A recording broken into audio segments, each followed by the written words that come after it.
Hola gente, ¿cómo les va? Quería seguir un poquito con la cuestión de que habíamos encarado con el cuestionario y el texto sobre el proyecto, principalmente porque por ahí nos quedó un poco clara la cuestión del proyecto institucional y por ahí para clarificar lo que ustedes van a tener que planificar y proponer es un proyecto áulico o proyecto didáctico, un proyecto de intervención de la realidad. Y ese proyecto va a ser una planificación, van a estar planificando eh, para que después de la evaluación en agosto septiembre, cuando nos encontremos, podamos ver cuál de todos esos proyectos se puede llegar a implementar. Por lo general, por curso siempre implementábamos uno.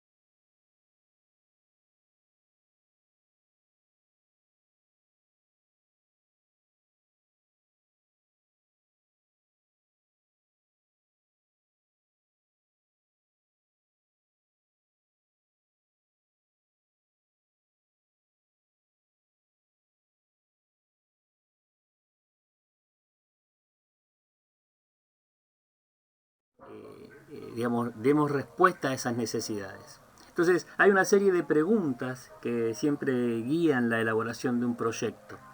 Nosotros vamos a recorrer con estos dos PowerPoint que voy a compartirles esas preguntas. Y después les voy a compartir el esquema o la estructura que van a tener que presentar para el proyecto de integración áreal en el que participan todas las materias de áreas sociales y este año, gracias a la pandemia, también literatura e inglés. Entonces, la primera pregunta es ¿qué hacer?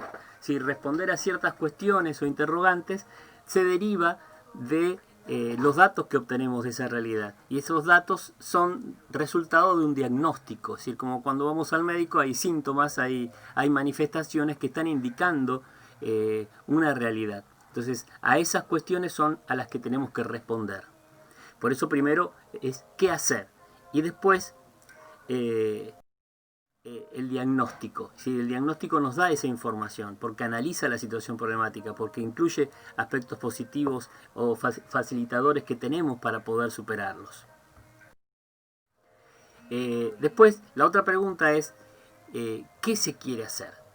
Entonces, ahí tenemos que hacer una caracterización breve de lo que queremos hacer de este proyecto, presentando una descripción de cómo fue pensado, de cómo fue concebido, haciendo menciones al problema o a los problemas que dieron origen a este proyecto. Y sobre todo la mención fundamental del producto. Si el producto va a causar un impacto, ¿cuánto es ese impacto? ¿Qué es lo que queremos dar como mensaje con ese producto?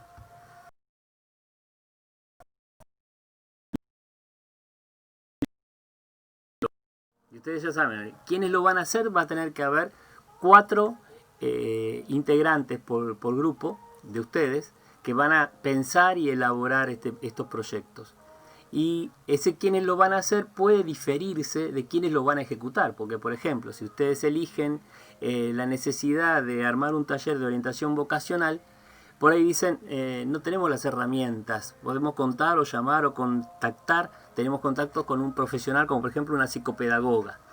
Y entonces la psicopedagoga viene a funcionar como responsable de la ejecución de una parte del proyecto. Entonces, ustedes son los responsables, pero también puede diferir quién lo hace, quién hace una parte, etcétera.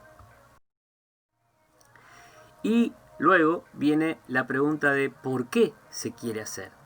Y ese por qué se quiere hacer es la justificación del proyecto, es la fundamentación.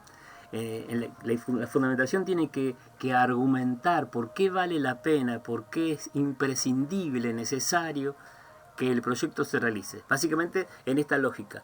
Estamos en esta situación inicial, si no se interviene vamos a una situación no deseada que empeora la actual y que imposibilita o quita derechos o genera mayores conflictos y dificultades. Y entonces en esa lógica dicen, por eso queremos llegar a esta situación deseada, desde esta situación inicial. Y si no lo hacemos, si ustedes no nos apoyan a la empresa o a la ONG o a quien se lo solicite, terminaremos peor que esta situación inicial. Entonces esa es la lógica que se tiene que usar y por lo tanto usando un criterio de prioridad y haciendo hincapié en la urgencia. Ahora bien, en el caso de este punto, es el punto en el que empiezan a participar el resto de las materias. Acá los docentes de historia, de geografía, de trabajo y ciudadanía, de arte, de filosofía, literatura, van a brindar sus perspectivas y herramientas para que ustedes fundamenten, presenten los argumentos, amplíen, hagan un aporte a la reflexión sobre estos puntos. Entonces, ¿para qué? Para tener claro qué recursos cuenta, qué recursos tenemos que buscar. Y bueno, acá es el punto fundamental, que el proyecto se va a conectar con el resto de las... Entonces,